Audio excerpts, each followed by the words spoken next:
Hey guys, it's me here with our KidVenture weekly update. We are headed into our second weekend of our 40 days of prayer curriculum for the kids. I know the adults are doing that too. There was a beautiful little devotional book that was given out to everybody. How's that going? Any great stories around your prayer life? Maybe of things that maybe you've experienced this past week. I'd love to hear that.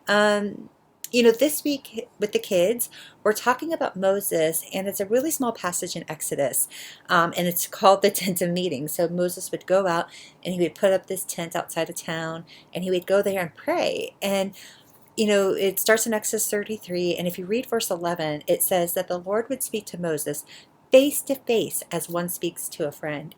And I just think that's a really beautiful picture of how when we're praying, like how we're talking to God, it's like we're talking with a friend. And so I just want you guys to think about and consider, like when you pray, how do you consider God in these moments? Do you think he's a friend or do you think he's someone else? And why do you think that may be? Just thinking about my own story growing up, I don't really have a strong relationship with either one of my fathers, my biological dad or my stepdad. And so to me, God is always like more of a father figure, which on one hand, he is Abba, so he is Father God.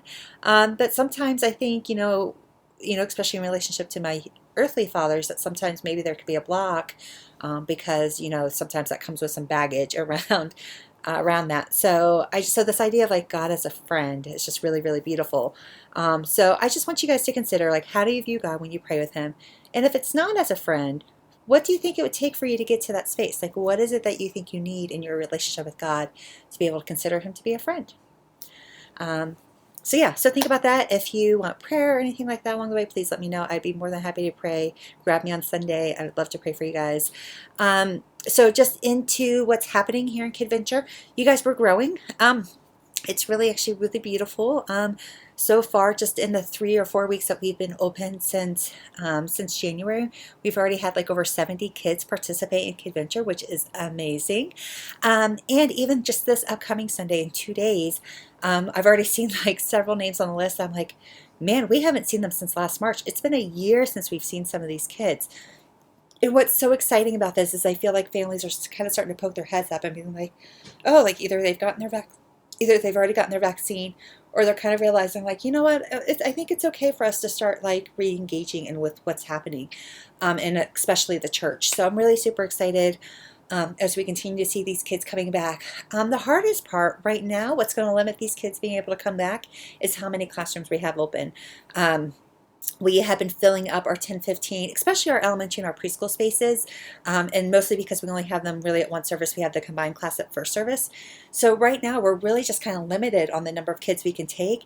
And so I just would love if you're like, hey, if you're not sure if you're wanting to come back, but if you're like starting to feel like, oh, like I think I can poke my head out, I would just love to talk with you about what that could look like for you guys to serve, because I really would love to be able to open up a preschool room and as well as recruit some more small group leaders, because we have the potential to maybe move the elementary room into a bigger space to where we'd be able to have more kids if we had more helpers. So there's no strict details on that yet. But so basically just let you guys know, like, hey, like, if you're ready to serve our kids and our families, I just would love to be able to do that, because we're just limited by what we can take right now based upon our volunteers. So just think about that, pray about that, talk to your friend God about that, talk to me about that. But I really would love to have you guys back if you haven't already come back. Like I said, so we can continue to provide more space so we can have more families come and attend. Just a couple of like quick logistical things that are coming up so you're aware of. Tomorrow night on Saturday, we are having an epic game night. So Jeff is coordinating all the details. We're going to have Nintendo Switches going. I don't know if we're going to have other video game boxes going. We're actually going to use the main room so we could do it on the big screens, which is always lots of fun. I'll probably throw up a table of some board games and card games, because I think right now we have about 12 kids who are signed up. So again, it's another space where we're seeing kids who haven't been attending on Sundays yet. They're showing up to these events, which is really great because it gives us a chance to connect with them and hopefully invite them back into Sunday, and just even honestly just to start reestablishing relationships with them, which is actually the whole purpose of this event. We also have our Easter extravaganza coming up. It's going to be on March 27th, and we need all the help we can get. I'm praying and hoping that we can solicit some big gifts to really bless some families in our community. Of course, we'll have Easter eggs to hand out since we can't do an Easter egg hunt. We'll do some games and crafts and stuff like that. So the more people we have helping out, the better the event we're going to be able to do. Back in the fall, we did our trunk or treat. We had like several hundred people come through. It was like amazing. And I know like lots of people got turned away because it was just taking too long for people to drive through the event, which is great. But I also know that like Corey has talked to like at least one family that they've been attending online because they're not ready to come to church yet. They've been checking us out because they were at that event. And I know there's other people within the life of our church who are engaging in our church and our life with Jesus because they started off by coming to one of our events. So I just want you to think about when we host these things, that it's important that we host them well. And I know it's like, hey, well, we're going to invite lots of people. And that's great, invite people, but I still need people to serve. And the great thing is, if you're serving at these events, if you invite people, you're going to get to see them there. So it's not like, oh, well, I can't come because I'm inviting people. You can still invite people there because you're going to see them because you're serving there. So I just want you guys to think about that. There will be a link to where you can sign up and like list out the different ways that you can serve, just to help you think through like, oh, how can I do that? And then last but not least, and by the way, right now we're not advertising this. I'm still trying to figure out how we're going to advertise this. The Easter extravaganza, let people know. We are considering doing a parents' night out in April. So for those of you who are familiar with this, these are kind of like our date nights that we would give parents and just anybody who was a caregiver of children. It could be a grandparent, aunt, uncle, foster, whatever.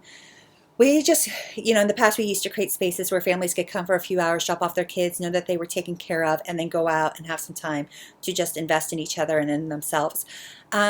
Given COVID, we are going to have to put some limits and restrictions on the event. So that's why I'm kind of struggling with like, hey, like mobs, don't share this with mobs right now, and things like that, just because we're limiting it to like less than half of what we had back last time we did a parents' night out. So, and I want to make sure our families have opportunities. So I'm still trying to figure that out, but I just want to let you guys know that we are going to do a parents' night out on April 10th.